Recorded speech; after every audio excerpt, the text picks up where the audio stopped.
Hi students, मेरा नाम सोनिया है। मैं विद्या गुरु से हूँ। करंट अफेयर्स अक्टूबर 2024 के जो अभी आप देखने वाले हैं, ये फाइनल लास्ट पार्ट है, थर्ड पार्ट है। अगर आपने पहले दो पार्ट्स नहीं देखे थे तो देख लीजिए, शायद कुछ बेनिफिट हो जाएगा, क्योंकि एग्जाम में क्वेश्चन आ जाएंगे सीधे सीधे। टाइम वेस्ट नहीं करेंगे। ये हिंदी मीडियम का सेशन है। बस एक बात, अगर आप इंग्लिश का सेशन देखने आए थे, that complete English medium session is also there in the playlist, आप वो भी जा करके देख सकते हैं। पर ये हिंदी वाला सेशन है। स्टार्ट करते हैं पहले क्वेश्चन से।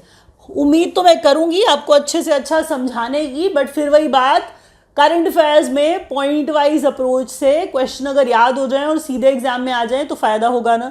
ये टॉपिक वाइज करंट अफेयर्स की क्लास है, तो हम कह रहे हैं इंडिया इन फोकस हमारा पहला टॉपिक है। स्टेट विजिट टू इंडिया लिखा है सब टॉपिक के तौर पे। कई बार क्या होता है, जरा सुनिए तो, ये ऐसा होगा कि कुछ लोग हमारे यहाँ से, अब कुछ लोग नहीं बोलना चाहिए था, मुझे बोलना चाहिए था, क्या पता प्रधानमंत्री जा रहे हो, क्या पता हमारी प्रेसिडेंट जा रही हो। तो हम कह रहे हैं कि जब ऐसे बड़े लोग किसी और कंट्री में जाते हैं तो उस कंट्री के प्रेसिडेंट और प्राइम मिनिस्टर इंपॉर्टेंट हो जाते हैं। अगर वहाँ से कोई आता है हमारी कंट्री में तो भी प्राइम मिनिस्टर और प्रेसिडेंट वहाँ के इंपॉर्टेंट हो जाते हैं, क्योंकि एज्यूम तो ये किया जाता है कि हम अपने वालों को तो जानते ही हैं। फिर वही बात, कई बार नया अपॉइंटमेंट होता है, मतलब किसी देश में नए प्रेसिडेंट बने या नए प्रधानमंत्री बने, तो आपको ये सब पता होना चाहिए। स्टेट विजिट टू इंडिया, अब यहाँ पर हम कहना ये चाह रहे हैं कि जो कंट्री में आके गए हाल फिलहाल, तो हम मोहम्मद मुइज़ू से स्टार्ट करेंगे, जो मालदीव्स के प्रेसिडेंट हैं। क्वेश्चन आपने याद कर लिया है, नहीं करा है तो मैं 5 बार बोल के आपको पका पका के याद कराऊंगी। मालदीव्स के प्रेसिडेंट का नाम मोहम्मद मुइज़ू है। ये क्वेश्चन मैं आपको पहले भी पढ़ा चुकी हूँ प्रीवियस वीडियो के अंदर, इसीलिए इस पे ज़्यादा टाइम वेस्ट करना मुझे अच्छा नहीं लग रहा है। मोहम्मद मुइज़ू मालदीव्स के प्रेसिडेंट, ये स्टेट विजिट टू इंडिया सब कैटेगरी के अंदर आ रहे हैं, जिससे आपको पता चल रहा है ये कुछ लोग थे जो हाल फिलहाल हमारे देश में होकर गए। नेक्स्ट सवाल देखिए जरा। PM of Jamaica Andrew wholeness, your Highness, प्रधानमंत्री ने बहुत बार बात करते हुए आपको कॉन्वर्सेशन आपने सुनी होगी, और बहुत सारे हमने एग्रीमेंट टाइप साइन करे, किस तरह की हेल्प हम करने वाले हैं। हम यहाँ पर प्रधानमंत्री जमैका के, जिनका नाम क्या है, एंड्रू होलनेस। एंड्रू होलनेस 4 बार बोलिए, याद हो जाएगा। एक बार हो सके तो वीडियो को दोबारा कभी खोल लीजिएगा, अभी नहीं, क्योंकि इतना ज़्यादा नहीं देख सकते हैं, मैं समझ रही हूँ। तो हम कह रहे हैं पीएम ऑफ जमैका, जो इंडिया विजिट पे थे, जिनका नाम एंड्रू होलनेस है। याद करना है पक्का से वीडियो खत्म होने से पहले। Spanish president Pedro Sanchez, Spanish president Pedro Sanchez. हो क्या रहा था, इंडिया और Spain year of culture, tourism और एआई हमने यहाँ डिक्लेयर किया। अब मीटिंग होती है तो कुछ अच्छी बातें हम करते हैं। इंडिया वैसे भी एआई बहुत कर रहा है, हम क्या कर रहे हैं वो आपको ही पता होगा, मुझे तो पता नहीं क्या हो रहा है। तो आर्टिफिशियल इंटेलिजेंस है एआई, आपको पता होगा। आपने ऑप्टिमस देखा, आपने एलॉन मस्क देखा, और आपने ऑप्टिमस का प्राइस देखा और आप बड़े खुश हुए। यहाँ पर भी हम एआई की बात कर रहे हैं, छोड़िए रोबोज की बात नहीं कर रहे हैं। हम कह रहे हैं इंडिया स्पेन, एक ही बात है, India Spain year of culture, tourism and AI. दोबारा सुन लीजिए, India Spain culture, tourism, AI year declare किया है 2026 को। हम कह रहे हैं पेड्रो सेंचेज इंडिया विजिट पर थे, प्लीज याद करो, पेड्रो सेंचेज इंडिया विजिट पर थे 2026 को। Year of culture, year of tourism, year of AI, India Spain declare किया। Next question. PM attend 16th BRICS summit. आपके लिए BRICS, Brazil, Russia, India, China, South Africa. Brazil, Russia, India, China, South Africa, वो BRICS है। तो BRICS का summit important होता है। यहाँ पर बात चल रही है 16वें नंबर के ब्रिक्स समिट की। तो 16वें नंबर का ब्रिक्स समिट जो प्रधानमंत्री ने अटेंड किया वो रशिया में अटेंड किया। जगह का नाम सुनिए, कजान रशिया है, ठीक है। उसके बाद देखिए, आपको ये पता होना चाहिए, जो ब्राजील है, ब्रिक्स का जो बी है, नेक्स्ट वाला जो समिट होने वाला है वो ब्राजील होस्ट करेगा। देखिए ना, जितनी कंट्रीज़ हैं तो हम प्राइमरीली क्या सोचेंगे कि उतनी कंट्रीज़ में हम क्या कर लेंगे, वहीं पर ही हम उनको ही होस्ट बना लेंगे, वही चेयर करते नजर आएंगे, वही प्रेसिडेंटशिप करते नजर आएंगे। तो बारी बारी नंबर आता है, तो अब ब्राज़ील का नंबर है। नेक्स्ट वाला, अभी वाला जो मैंने कहा आपको, रशिया वाला, कजान रशिया वाला, जो प्रधानमंत्री ने इस बार वाला 16वें नंबर का अटेंड किया है, वो कजान रशिया, यानी कि रशिया जो था वो चेयर था। अगला चेयर अगली बार वाले में ब्राजील चेयर करेगा ब्रिक्स को। तो पीएम अटेंड 16th नंबर का ब्रिक्स समिट। अब आप बच्चे बोलोगे कि 17वें नंबर का पढ़ाया नहीं, जबकि डिक्लेयर हो गया। तो 16वें के बाद 17वां ये रहा ना, नेक्स्ट ब्रिक्स शेयर कौन? ब्राजील। 17वें नंबर का कौन? ब्राजील। नेक्स्ट क्वेश्चन देखिए, PM attends 19th east Asia summit and 21st ASEAN India summit. अब ये वियतनाम नहीं है, ये वियतनाम नहीं है, ये वियंटियान है, ये लाओस है, समझ रहे हैं? तो वो पीपल्स डेमोक्रेटिक रिपब्लिक आपने पढ़ लिया, पीडीआर पढ़ लिया और आपने कहा लाओ पीडीआर क्या है, तो ये लाओस है। लाओस के अंदर जगह है वियंटियान, हम कह रहे हैं ये वियंटियान के अंदर, लाओस के अंदर पीएम ने 19वें नंबर का ईस्ट एशिया समिट, एक क्वेश्चन। दूसरा क्वेश्चन, 21वें नंबर का ASEAN India summit. East Asia ASEAN India, east Asia ASEAN India. Please समझो, थोड़ा समझो, रेपिटेशन का कोई वैल्यू होता है। मैं एक लाइन पढ़ के सीधा उस पर नहीं जा सकती हूँ क्योंकि आपको याद नहीं होगा। East Asia summit, ASEAN India summit, कहाँ पर? लाओस में। जगह मैंने क्या बताई है? वियंटियान। और ये 19th नंबर का और वो 21st नंबर का respectively. Next question, 8th number का इंडिया मोबाइल कांग्रेस है 2024 वाला, न्यू दिल्ली में हुआ। दोबारा 8th नंबर का इंडिया मोबाइल कांग्रेस 2024 वाला, न्यू दिल्ली। ठीक है, तो ये ध्यान रखिए नंबर, ये ध्यान रखिए क्या, ये ध्यान रखिए वेन्यू। तो एक तीन क्वेश्चन किसी भी तरीके से घुमा के पूछेगा, आप जवाब दे पाओगे। इंडिया मोबाइल कांग्रेस को सिली क्वेश्चन समझना बच्चों की आदत होती है और ये क्वेश्चन हर बार किसी ना किसी एग्जाम में दिखता है, तो प्लीज इंडिया मोबाइल कांग्रेस 8वें नंबर वाला, न्यू दिल्ली में। नेक्स्ट क्वेश्चन, थीम इसका, तो द फ्यूचर इज नाउ इसका थीम है। एक बार रिवाइज करते हैं, ध्यान से सुनिए। India in focus, state visit to India. Mohamed Muizzu Maldives के प्रेसिडेंट हैं। पेड्रो सैंचेज स्पेन के प्रेसिडेंट हैं। एंड्रू होलनेस जमैका के प्राइम मिनिस्टर हैं। India Spain year of culture, tourism and AI 2026 को डिक्लेयर किया है। पीएम ने 16वें नंबर का ब्रिक्स समिट जो था वो कजान रशिया में किया। अगला जो होगा वो ब्रिक्स समिट बेसिकली वो ब्राजील होस्ट करने वाला है। पीएम ने 19वें नंबर का ईस्ट एशिया समिट और 21वें नंबर का आसियान इंडिया समिट वियंटियान लाओस में, और 8वें नंबर का India mobile Congress new Delhi में, जिसका थीम था फ्यूचर इज नाउ।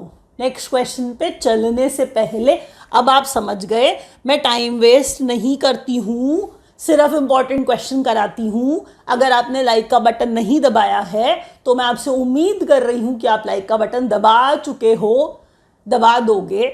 शेयर करना अपने फ्रेंड्स के साथ अगर वो किसी एग्जाम की तैयारी कर रहे हैं, और चैनल को पक्का सब्सक्राइब कर दो। नोटिफिकेशंस तभी आएंगे जब आप बेल आइकॉन प्रेस करोगे, नोटिफिकेशन आएंगे, आपको पता चल जाएगा हमने नया वीडियो डाला। अब अगर आप हमसे पढ़ना चाहते हैं तो कोर्स लेने के लिए आप नीचे नंबर्स जो दिए गए उन पर कॉल कर सकते हैं। आप किसी से बात नहीं करना चाहते हो तो online.vidyaguru.in वेबसाइट है, आप उस पर जाके भी अपना चॉइस का कोर्स ले सकते हो। हम अपनी तरफ से पूरी हेल्प करेंगे आपको सारे एग्जाम रेलेवेंट इंपॉर्टेंट क्वेश्चंस कराने की। अच्छा, अगर आपने कभी भी कोई भी एग्जाम दिया तो आपको ये पता है ना, करंट अफेयर्स में जो मैं क्वेश्चंस करा रही हूँ इसी तरह के क्वेश्चंस पूछे जाते हैं। आपको फीडबैक देना है वापस आकर के, जब आप एग्जाम देने जाओ कोई भी कमेंट सेक्शन में देख करके बताना कितने क्वेश्चन कराए हुए आए। प्लीज़ बताना, चाहे 3 क्वेश्चन 4 क्वेश्चन आए, बट बताना ज़रूर कौन से आए, वो भी बताना, एग्जाम डेट बताना, नाम बताना। I will be very happy, I will be very thankful, इससे मुझे मोटिवेशन मिलता है। तो प्लीज़ ये ज़रूर करना। स्टेट न्यूज़ का टाइटल है बच्चों, स्टेट न्यूज़ में हम क्या पढ़ रहे हैं ज़रा देखो आप। 5th national water awards. आपको लगेगा ये एक ऐसा क्वेश्चन है, ये तो हमने कभी पढ़ा नहीं, तो अब जब एग्जाम में आ जाता है तो आपको पता चल जाएगा कि ऐसे क्वेश्चन भी पूछे जाते हैं। ये 5th नेशनल वाटर अवार्ड्स हैं।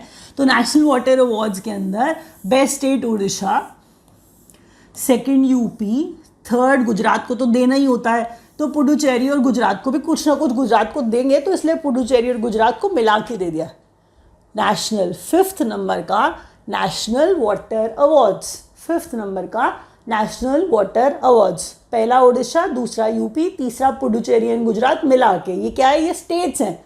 नेक्स्ट में कहता है, जरा सुनिए, बेस्ट डिस्ट्रिक्ट किसको? विशाखापट्टनम। अगर विशाखापट्टनम है तो आंध्र प्रदेश है, आपको पता है, ठीक है, साउथ जोन में, तो विशाखापट्टनम है, south zone, Andhra Pradesh. Next है बंजारा विरासत म्यूजियम अनवेल्ड इन महाराष्ट्र। दोबारा सुनिए, बंजारा विरासत म्यूजियम अनवेल्ड इन महाराष्ट्र। ये याद रखिएगा क्योंकि अगर ऐसा कुछ किया जाता है, एग्जाम में पूछ लिया जाता है, प्लीज़ याद रखिएगा।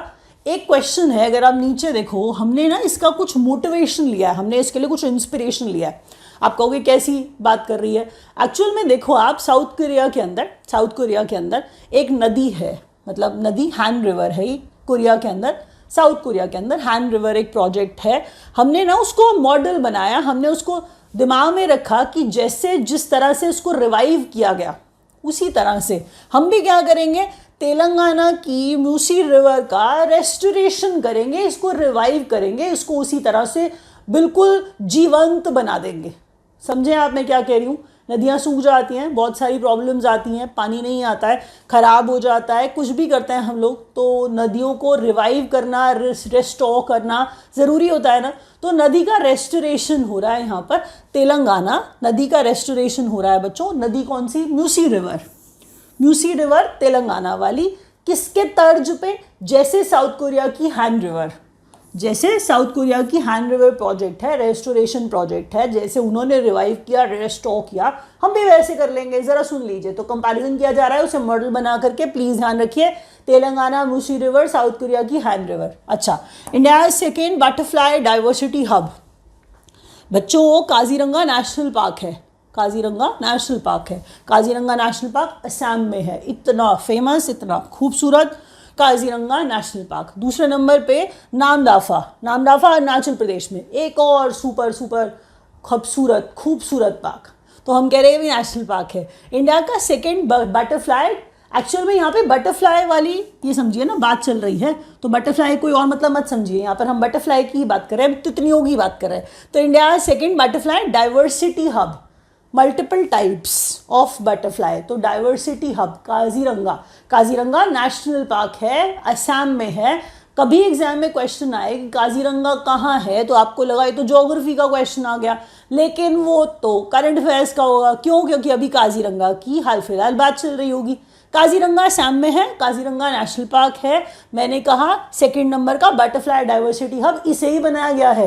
अब आपसे कोई पूछ लेगा तो पहले नंबर का कौन सा था, तो पहले नंबर का नामदाफा जानबूझ के लिखा है ताकि आपको याद रह जाए, ये अरुणाचल प्रदेश में है। दोनों का नाम याद रखिए क्योंकि बात चल रही थी अभी, करंट अफेयर्स में क्वेश्चन आ जाएगा, सुन लो। नेशनल पार्क वाले क्वेश्चन अच्छे इंपॉर्टेंट होते हैं। नेक्स्ट, अब देखिए नेक्स्ट क्वेश्चन, HP का इनिशिएटिव है to curb drug trafficking.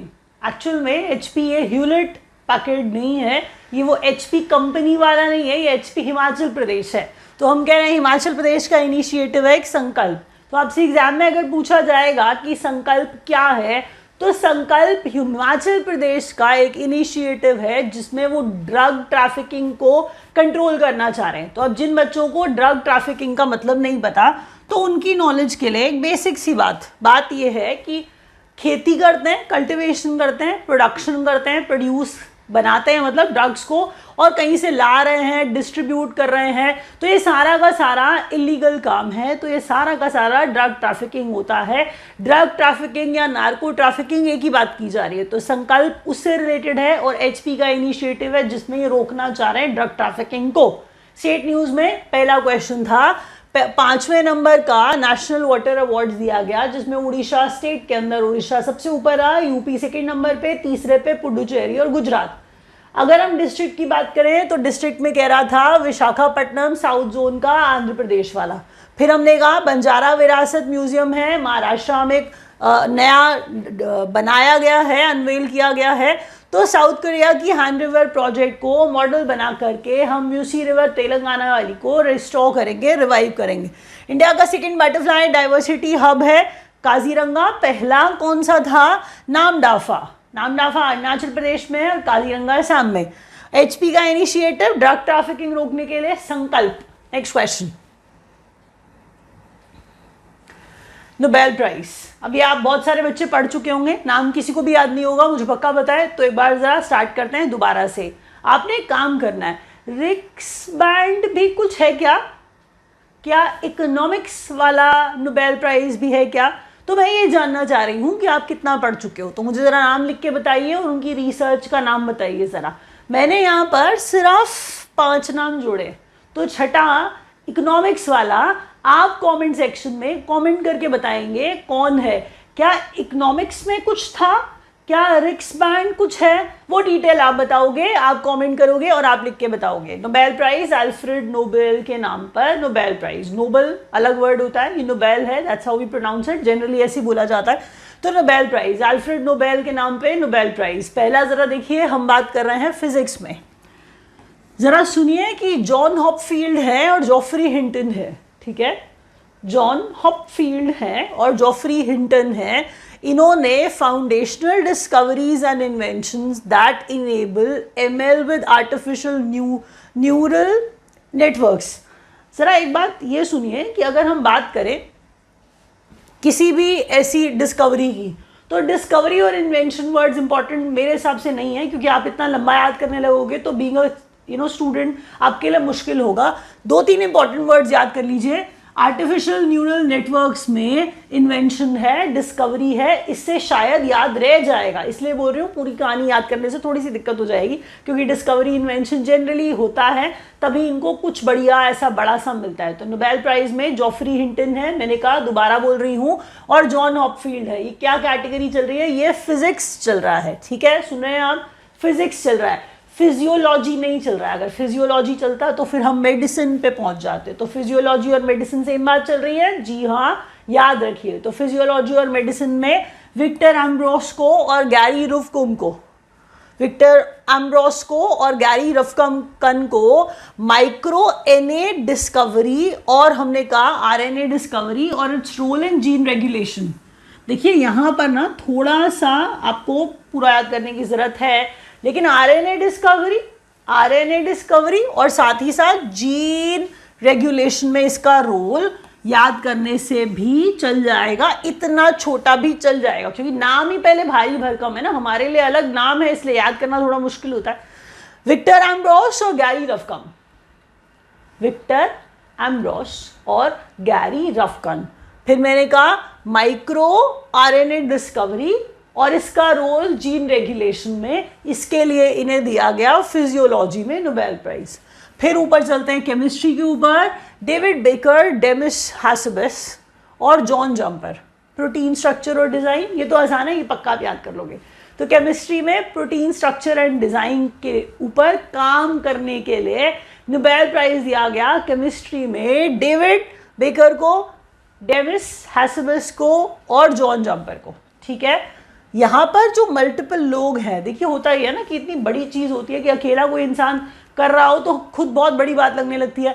Generally 2-3 लोग मिलके काम कर रहे होते हैं किसी प्रोजेक्ट के ऊपर, और ये होते बहुत बड़े से लोग हैं। वैसे ही कोई हार्वर्ड में बैठा होता है, कोई ऑक्सफोर्ड में बैठा होता है, कोई MIT में बैठा होता है, तो ये बहुत बड़े बड़े प्रोफेसर टाइप लोग या बहुत बड़े टाइप के लोग होते हैं। तो ये जो एक काम बहुत लंबे समय से कर रहे होते हैं, नोबेल प्राइज से एक कंफर्मेशन मिल जाता है इनके काम को भी, और आप जानते ही हैं कि रिकग्निशन वर्ल्ड वाइड मिल जाता है। नोबेल प्राइज मिलना वैसी बहुत बड़ी बात है। फिर बोल रही हूँ अल्फ्रेड नोबेल के नाम पे नोबेल प्राइज। पहला हमने फिजिक्स से स्टार्ट किया था, फिजिक्स के अंदर मैंने जॉन हॉपफील्ड, जेफरी हिंटन, फिर मैंने कहा सिर्फ आर्टिफिशियल न्यूरल नेटवर्क से चल जाएगा गुजारा। केमिस्ट्री में डेविड बेकर, डेमिस हैसेबस और जॉन जंपर प्रोटीन स्ट्रक्चर और डिज़ाइन के लिए। मेडिसिन या फिजियोलॉजी में विक्टर एम्ब्रोस, गैरी रफकन को ये माइक्रो आरएनए डिस्कवरी के लिए और इसका रोल जीन रेगुलेशन के लिए। लिटरेचर में हैंग कांग है, हांगकांग नहीं है प्लीज़, हांगकांग नहीं है, हैंग कांग है, तो याद ऐसे कर लीजिए। तो ये महिला है, हम कह रहे हैं ये साउथ कोरिया से हैं, तो ये अलग बात है, आपको बता दूं। तो साउथ कोरिया से हैंग कांग को मिला लिटरेचर के लिए नोबेल प्राइज, बहुत बड़ी बात है। पीस, कोरियाई जो होते हैं वैसे इनको बहुत कुछ मिल ही जाता है और मिल ही जाना चाहिए, सारे काम ही इतने अच्छे हैं इनके। तो हम कह रहे हैं पीस निहॉन हिडांक्यो। सुनिए ज़रा, क्या हम किसी ऑर्गेनाइजेशन की बात कर रहे हैं? जी कैसे? एक बात सोचिए, अगर आप किसी तरह के बड़े लेवल का डेवस्टेशन सोचें कि अमेरिका ने उठा करके, आप समझ रहे हैं मैं क्या कह रही हूँ, लिखा है वहाँ पर हिरोशिमा और नागासाकी, एक ऑर्गेनाइजेशन है, तो वो ऑर्गेनाइजेशन पीस के लिए ही तो अब काम करेगी। तो जापानीज ऑर्गेनाइजेशन है of survivors from Hiroshima and Nagasaki, please सुनिए। और ये निहॉन हिंडांग्यो है, निहॉन हिडांग्यो, ये ऑर्गेनाइजेशन हम कह रहे हैं जापानीज जो सर्वाइवर्स जो है हिरोशिमा और नागासाकी के, वो प्लीज सुनिए, पीस का अवार्ड उन्हें। दोबारा से, physics John Hopfield, Geoffrey Hinton, chemistry David Baker, Demis Hassabis. 5 बार लिख करके देखना पड़ेगा, नहीं तो नाम याद नहीं होगा, सुन लो, मुश्किल है। David Baker, Demis Hassabis. Medicine Victor Ambros और गैरी रफकन। लिटरेचर में हैंकैंग, सिर्फ हैंकैंग याद होगी आपको, साउथ कोरिया वाली। अभी आज कुछ भी याद नहीं होने वाला, ज़्यादा से ज़्यादा आपको पीस में निहॉन हिंडांग्यो याद हो जाएगा, क्योंकि हिरोशिमा और नागासाकी से जुड़ा हुआ है, तो इसमें आपको बहुत ज़्यादा याद करना नहीं पड़ेगा। लेकिन बाकी तो आपको 3-3, 4-4 बार लिख के याद करने पड़ेंगे, क्योंकि जब आता है नोबेल तो एग्जाम में आता है, इसका कोई शॉर्टकट नहीं है। प्लीज़, हर चीज़ का शॉर्टकट नहीं होता। नेक्स्ट क्वेश्चन में देखिए ज़रा क्या आ रहा है। अब ये बैंकिंग अवेयरनेस के क्वेश्चन हैं, जो बच्चे बैंकिंग की तैयारी नहीं कर रहे, थोड़ा सा पार्ट स्किप कर दो। अब ज़रा पहले क्वेश्चन पे देखिए, मुद्रा लोन लिमिट जो है उसे बढ़ा करके डबल करके 20 लाख कर दिया गया। क्वेश्चन आएगा एग्जाम में, सुन लो। बैंकिंग का एग्जाम दे रहे हो, SBI दे रहे हो, आप RBI का एग्जाम दे रहे हो, आप RRB का एग्जाम दे रहे हो, आप IBPS का मतलब कोई एग्जाम दे रहे हो, एग्जाम में क्वेश्चन आएगा। कई बार LIC वाले में भी पूछ लेता है, तो फाइनेंशियल इंस्टीट्यूशंस के, सेबी के, कोई भी एग्जाम जो होता है तो उनमें ये क्वेश्चन आते हैं। देखिए पूरा वीडियो मैंने SSC को, केंद्रीय विद्यालय को, बैंक को, सबको दिमाग में रख के मैं बनाती हूँ। कुछ बच्चे क्लैट भी देते हैं, कुछ बच्चे स्टेट गवर्नमेंट के भी एग्जाम देते हैं, केंद्रीय विद्यालय देते हैं, रेलवेज देते हैं, तो सबको दिमाग में रख के बनाती हूँ। करंट अफेयर्स अलग नहीं आता है, प्लीज़ ये मत समझा करो कि किसी एग्जाम स्पेसिफिक के लिए मैं पढ़ा रही हूँ। यहाँ पर सिर्फ बैंकिंग वाला पार्ट जहाँ थोड़ा अलग है वो मैं आपको पहले ही बता देती हूँ। तो मुद्रा लोन की लिमिट बढ़ाकर 20 लाख कर दी गई है, ये याद रखिएगा। देखिए, अगर सरकार कोई काम करे, लोन दे रही है किसी को भी, किसी भी तरह का, चाहे SME को दे दे, हम कह रहे हैं ऐसे वाले क्वेश्चन एग्जाम में ज़्यादा पूछ लिए जाते हैं, क्योंकि सरकार लोन दे रही है तो लोन ही दे रही है वैसे तो, बट एनीवे 20 लाख इसकी लिमिट कर दी गई है, ये याद रखिएगा। उसके बाद देखिए, मेरा कहने का मतलब यही था कि चाहे MSME को दे या किसी को भी दे, इंटरलिंकिंग ऑफ UPI और UAE का पेमेंट प्लेटफॉर्म है ANI, AANI। जैसे हमारे यहाँ पे UPI है, उनके वहाँ पर AANI ANI है। तो UAE का पेमेंट प्लेटफॉर्म ANI और इंटरलिंक किया गया है UPI को। आराम से पेमेंट रिसीव कर सकते हैं, आराम से पेमेंट भेज सकते हैं। दोनों को अगर लिंक कर देंगे तो आप अगर कोई वहाँ बैठा है या वहाँ से कोई पैसे भेज रहा है, आराम से काम कर पाओगे। वो सहूलियत है, वो कन्वीनियंस है। स्टैंडर्ड चार्टर्ड का 4100 करोड़ का पर्सनल लोन था जो कोटक महिंद्रा बैंक ने खरीद लिया। अब आपको लगेगा लोन खरीद लिया, पागल हो गए। देखिए, लोन पे इंटरेस्ट खरीद लिया। तो अगर लोन देते हैं तो आप जानते हैं अच्छे लोन होते हैं, बुरे लोन होते हैं, मतलब बैड डेट वाली जो कैटेगरी होती है, लेकिन लोन में सब कुछ होता है। तो कोटक ने क्या करा है, वो वाला लोन खरीद लिया है। अब इससे जो इंटरेस्ट आएगा वो भी कोटक के पास आएगा। तो स्टैंडर्ड चार्टर्ड ने 4100 करोड़ का जो लोन जो दे रखा था पर्सनल लोन, वो सेगमेंट जो है वो कोटक महिंद्रा बैंक ने ले लिया, खरीद लिया है। कितने में खरीदा है, एग्जाम में क्वेश्चन आ सकता है, 4100 करोड़ में। To offer instant credit on UPI, PhonePe partners with ICICI bank. जरा सुनिए, इंस्टेंट क्रेडिट ऑन UPI, आपको जल्दी से जल्दी पैसे चाहिए, UPI के थ्रू चाहिए, जल्दी जल्दी चाहिए, ठीक है जी। तो इसके लिए फोन पे ने ICICI के साथ पार्टनर किया है, ठीक है। तो फोन पे ने हाल फिलहाल ICICI के साथ पार्टनर किया है रिगार्डिंग व्हाट, मैंने कहा आपको, इंस्टेंट क्रेडिट ऑन UPI पे। $400 million currency swap agreement sign किया है RBI ने और मालदीव्स के मॉनेटरी अथॉरिटी ने। जरा सुनिए, किसी और कंट्री का मॉनेटरी अथॉरिटी, जैसे मैंने कहा कि मालदीव्स का मॉनेटरी अथॉरिटी या किसी और जगह का सेंट्रल बैंक, तो ये अगर कोई अग्रीमेंट करें या साइन करें तो कितनी बड़ी बात होती है। क्वेश्चन इंपॉर्टेंट है। $400 मिलियन का करेंसी स्वैप अग्रीमेंट, तो करेंसी स्वैप अग्रीमेंट साइन किया है इंडिया, RBI और मालदीव्स मॉनेटरी अथॉरिटी ने। समझ रहे हैं, एक बार और रिवाइज करते हैं तेजी के साथ। मुद्रा लोन लिमिट बढ़ा करके डबल कर दी, 20 लाख कर दी। कह रहा है इंटरलिंक किया गया है हमारे UPI को और UAE के, यूनाइटेड अरब एमिरेट्स के ANI को स्टैंडर्ड चार्टर्ड का 4100 करोड़ का जो पर्सनल लोन है वो कोटक महिंद्रा बैंक ने खरीद लिया है to offer instant credit on UPI. PhonePe ने आईसीआईसीआई के साथ अभी पार्टनरशिप किया है। $400 मिलियन का करेंसी स्वैप अग्रीमेंट है जो मॉलडीव्स के मॉनेटरी अथॉरिटीज के साथ आरबीआई ने साइन किया है। अब अगर आपको वीडियो अच्छा लगा है, आपने लाइक नहीं दबाया तो प्लीज़ लाइक दबा दो। और अगर आपको एक क्वेश्चन चाहिए होते हो कि अगर आप नहीं लेना चाहते हैं कुछ भी तो आप इंस्टा पे फॉलो कर सकते हैं मुझे। इससे आपको शायद मैं जब देखिए अभी मेरा बड़ा नया सा अकाउंट है, फॉलोअर्स बढ़ेंगे तो मैं क्वेश्चन सीधा डालती रहूँगी और आपको क्वेश्चंस हेल्प करेंगे। अगर आप टाइप नहीं कर पा रहे, नोट्स नहीं बनाते हो, लिखते नहीं हो तो इंस्टाग्राम पे मुझे फॉलो कर लो, मैं क्वेश्चन आपको वहाँ देती रहूँगी। और सब्सक्राइब ज़रूर कर लेना। Thank you so much for watching.